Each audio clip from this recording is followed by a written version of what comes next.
गेल्या 5 वर्षांपासून आघाडीच्या ताब्यात असलेली जालना नगरपालिका ताब्यात घेण्यासाठी सर्वच पक्षांनी यंदा जोरदार तयारी केली आहे।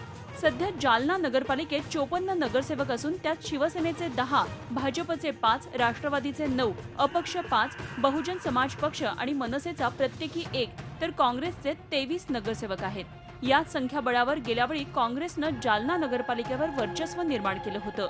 आता ही पालिका ताब्यात घेण्यासाठी शिवसेनेचे राज्यमंत्री अर्जुन खोतकर आणि काँग्रेसचे माजी आमदारांनी बैठकांचा सपाटा सुरू केलाय। कार्यकर्त्यांच्या बैठकीला वॉर्डातून सुरुवात झालीय। ही पालिका ताब्यात घेण्यासाठी खोतकरांची प्रतिष्ठा पणाला लागलीय, तर काँग्रेसकडूनही मोर्चे बांधणी सुरू झालीय।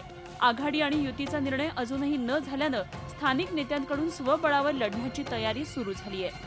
लोकांनी एकेकाळी दाखवून दिलेलं आहे की शिवसेनेचे बहुसंख्य नगरसेवक ह्या शहरामधून निवडून आले आहेत आणि जनतेमधून याच्या अगोदर एक निवडणूक झाली।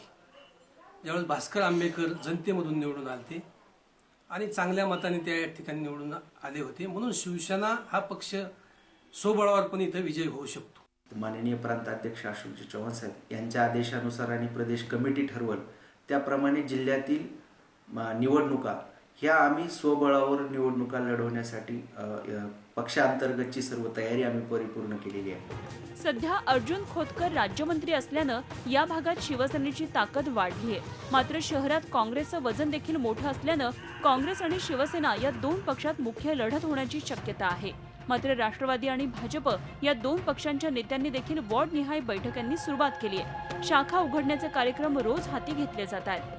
इथे नवीन युवकांच्या पदाधिकाऱ्यांच्या नियुक्त्या, ज्येष्ठांच्या पदाधिकाऱ्यांच्या नियुक्त्या हा उपक्रम घेतलेला आहे, ज्यामधून क्रियाशील असणारे लोक, उत्साही असणारे लोक आणि पक्ष वाढवण्यास इच्छुक असलेले लोक यांना पदाधिकाऱ्यांच्या आपण नियुक्त्या दिलेल्या आहेत। यावेळी नगराध्यक्ष थेट जनतेतून निवडला जाणार आहे, त्यामुळे नगराध्यक्ष होण्यासाठी अनेकांनी बाशिंग बांधले।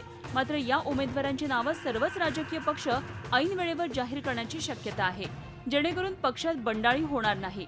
तेव्हा आता या नगरपालिकेत काँग्रेस अस्तित्व टिकवतं की शिवसेना बाजी मारतं ते पाहणं औत्सुक्याचं ठरणार आहे। नितेश महाजनसह bureau report Zee media, Jalna. Zee 24 तास रहा एक पाऊल पुढे।